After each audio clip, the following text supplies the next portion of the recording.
सभी श्रोताओं का रामायण की कथा में हार्दिक स्वागत अभिनंदन। आज के प्रसंग में सीता और लक्ष्मण का अनुग्रह आप सभी के सामने प्रस्तुत है। बढ़ते हैं कहानी की तरफ। माता कौशल्या से अनुमति प्राप्त करने तथा विदा लेने के पश्चात राम जनक नंदिनी सीता के कक्ष में पहुँचे। उस समय वे राजसी चिन्हों से पूर्णता विहीन थे। उन्हें राजसी चिन्हों से विहीन देखकर सीता ने पूछा, हे आर्यपुत्र, आप आपके राज्याभिषेक का दिन पर फिर भी आप राजसी चिन्हों से विहीन क्यों हैं? राम ने गंभीर किंतु शांत वाणी में सीता को समस्त घटनाओं विषय में बताया और कहा, प्रिय, मैं तुमसे विदा मांगने आया हूँ, क्योंकि मैं तत्काल ही वक्कल धारण करने और वन के लिए प्रस्थान करना चाहता हूँ। मेरी चाहत है कि मेरे जाने के बाद तुम अपने मृदु स्वभाव तथा सेवा शुश्रूषा से माता पिता तथा भरत सहित समस्त परिजनों को प्रसन्न और संतुष्ट रखना। अब तक तुम मेरी प्रत्येक बात श्रद्धापूर्वक मानती आई हो और मुझे विश्वास है कि आगे भी मेरी इच्छा अनुसार तुम यहाँ रहकर अपने कर्तव्य का पालन करोगी। सीता बोली, प्राणनाथ, शास्त्र बताते हैं कि पत्नी अर्धांगिनी होती है। यदि आपको वनवास की आज्ञा मिली है तो इसका अर्थ है कि मुझे भी वनवास की आज्ञा मिली है। कोई विद्वान नहीं कहता कि पुरुष का आधा अंग वन में रहे और आधा अंग घर में। हे नाथ, स्त्री की गति तो उसके पति के साथ ही होती है, इसलिए मैं भी आपके साथ वन चलूँगी। आपके साथ रहकर वहाँ मैं आपके चरणों की सेवा करके अपना कर्तव्य निभाऊंगी।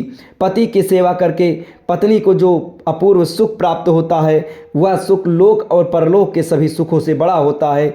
पत्नी के लिए पति ही परमेश्वर होता है। यदि आप कंदमूल फलादि से अपना उदर पूर्ति करेंगे तो मैं भी अपनी क्षुधा वैसे ही शांत करूंगी।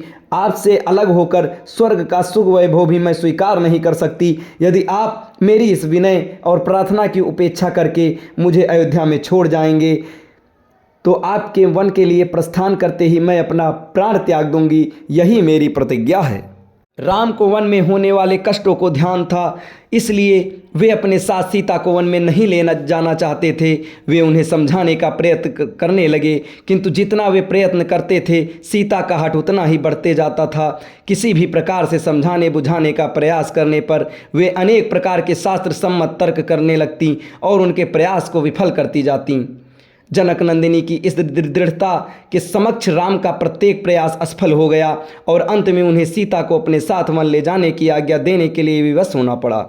सीता की तरह ही लक्ष्मण ने भी राम के साथ वन में जाने के लिए बहुत अनुग्रह किया।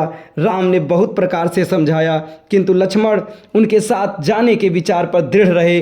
परिणाम स्वरूप राम को लक्ष्मण की दृढ़ता, स्नेह और अनुग्रह के सामने भी झुकना पड़ा और लक्ष्मण को भी साथ जाने की अनुमति देनी पड़ी।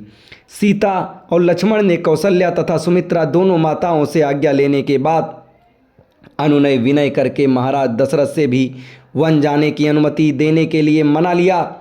इतना करने के पश्चात लक्ष्मण शीघ्र आचार्य के पास पहुँचे और उनसे समस्त अस्त्र शास्त्रादि लेकर राम के पास उपस्थित हो गए।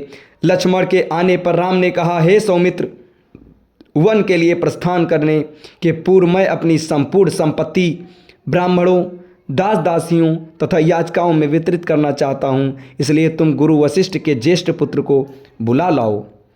अब इसके आगे की कथा आपको अगले वीडियो में बताई जाएगी। तब तक हमारे साथ बने रहें। धन्यवाद।